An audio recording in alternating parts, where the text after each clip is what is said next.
and welcome to The New Normal, the show where we look at how the world is coping with the many twists and turns of 2020.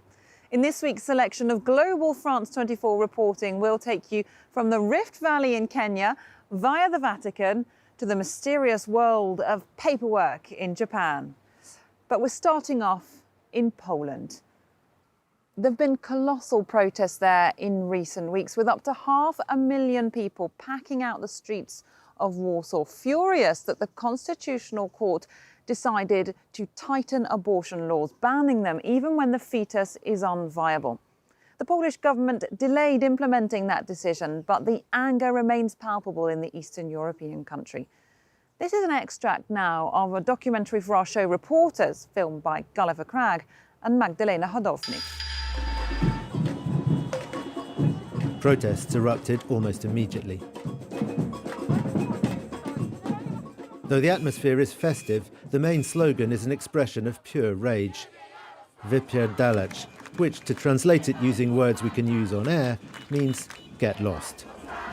Jesteśmy tu, bo mamy dosyć tego, że ktoś chce zarządzać naszymi ciałami i tylko naszymi decyzjami, zwłaszcza kiedy tym kimś są starzy faceci, którzy nie mają bladego pojęcia o tym, jak to jest być w ciąży, jak to jest mieć chore dziecko. Wypierdalać! Wypierdalać! Wypierdalać! Wypierdalać! At one protest, women were invited to do a coming out, a public declaration that they'd had an abortion. Cześć, ja dzisiaj robię coming out nie tylko mój, ale także mojej mamy i także mojej babci. Ja to mówię na głos, ja po prostu stwierdzam fakt. Miałam aborcję i niczyja jest to, i to nie jest nikogo sprawa, z jakiego powodu miałam aborcję.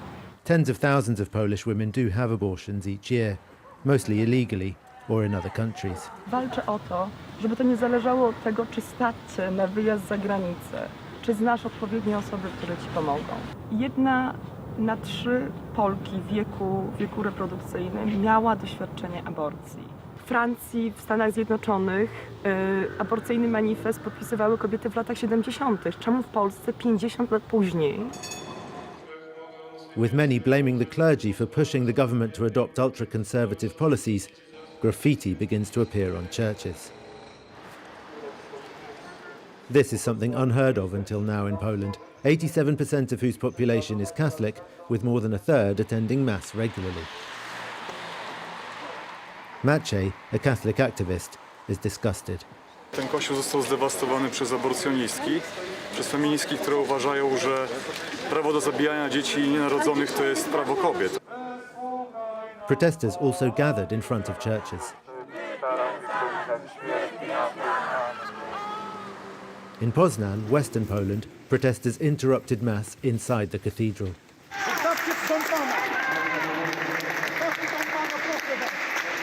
A gdzie tolerancja? Tolerancja dla katolików! Dla barbarzyństwa! Mamy dość! Mamy dość! Mamy dość! And you can watch the whole of that Reporters on our website, france24.com. To Africa now, where the lakes in Kenya's Rift Valley have been overflowing for the past 6 months. One has reached levels not seen since 1932. It's an economic and humanitarian disaster, and we're just at the start of rainy season. This report from Bastien Renouy and Maria Gerth-Nicolescu. Nothing is left of this hotel, covered by water within just a few months. David remembers the days when he used to work here. Now, this was the swimming pool was just here. There was a small bar there, and the resting places for sitting.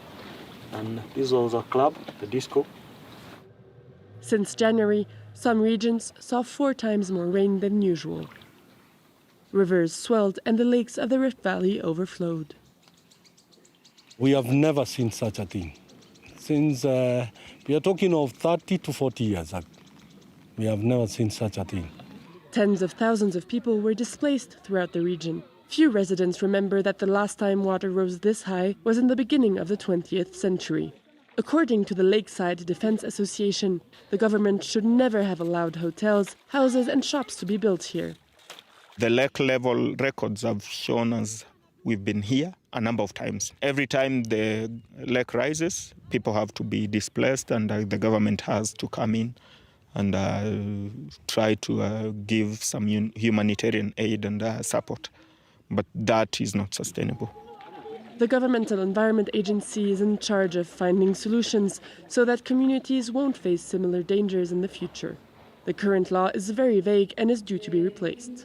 For lakes, such as Lake Naivasha, you are not allowed to put up any structure or to do any development activity within a distance of 30 meters from the highest recorded water level of the lake. Some residents are still waiting to be relocated by the government.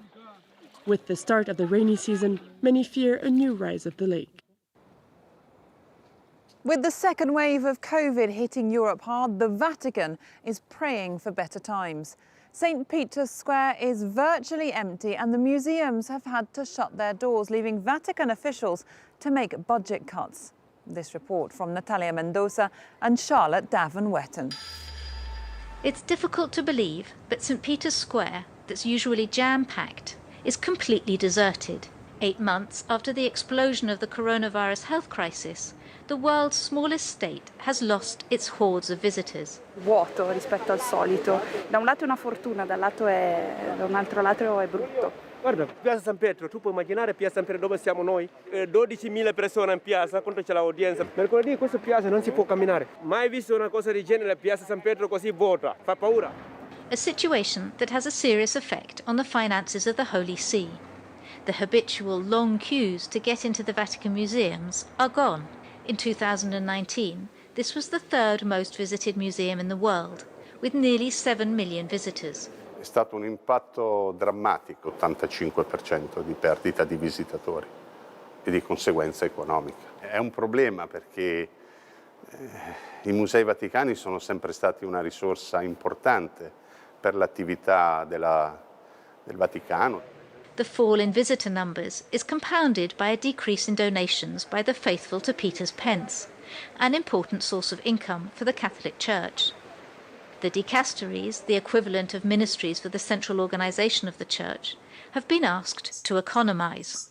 I think all the dicasteries now will be in a position, because we've got consolidated statements, they will be in a better position now to know what the overall state of the Vatican finances is and what their role is and how much they can spend and how much they need to cut back on their spending. For 2020, the Vatican foresees a deficit of nearly €100 million. That is 10 times more than last year. But the Pope has indicated that despite the crisis, not one of the almost 5,000 Vatican employees will be made redundant. You might picture Japan as at the forefront of modernity, but in many ways it's still stuck in the past, especially when it comes to bureaucracy. Fax machines and personalised paper stamps still reign supreme, which slowed things down getting documents online in these times of COVID. The Japanese government wants to make big changes. This report from Constantin Simon and Justin McCurry. Japan, home of the high-speed bullet train and a leader in technological innovation, is still fond of old-fashioned paper. But its new Prime Minister is determined to put an end to the widespread use of faxes and hanko. The seals are used in just about every aspect of daily life, from stamping official documents and opening a bank account, to signing for deliveries and authenticating restaurant receipts. Most people have a personal seal, and many own additional hanko bearing the name of their employer for business transactions. This woman is ordering a hanko for a company she's just set up. やっぱりどうしてもハンコがないと請求書はもう通らないっていう風な日本のもう会社のシステムがそうなってますんで、それはもう変わることはないんじゃないかなと思ってます。 This man has been carving handmade hanko for about 70 years, a practice imported from China 2,000 years ago. This seal is harder to forge than a handwritten or digital signature, and it guarantees the authenticity of a document. このハンコがあるから私の言ったことに間違いそうやりませんって言って責任取らなきゃいけない。私はこう言ってませんみたいなことになるわけでしょ今の政府は。But hanko are becoming less popular. At the height of the coronavirus pandemic, employees were forced to go to the office to stamp documents, despite being encouraged to work remotely. Shachi Hatta, a well-known hanko maker, has adapted to changing times by producing an electronic seal.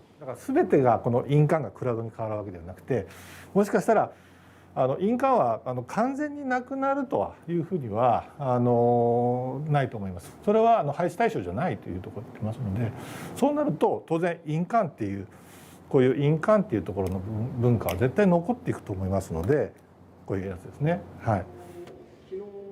The coronavirus pandemic may have hastened the demise of the hanko in some areas of Japanese life. But in a country where a quarter of the population is aged 65 or over, personal seals and fax machines aren't ready to disappear just yet. That's it for the new normal this week. Thanks very much indeed for watching. Thanks also to Georges Yazbek on camera and to Natasha Milleret, our producer. Just time to leave you with some pictures from the ancient pyramids of Gizeh in Egypt, where a giant yoga session was organised this week to raise awareness of violence against women, which is still rife in Egypt. See you next time on France 24.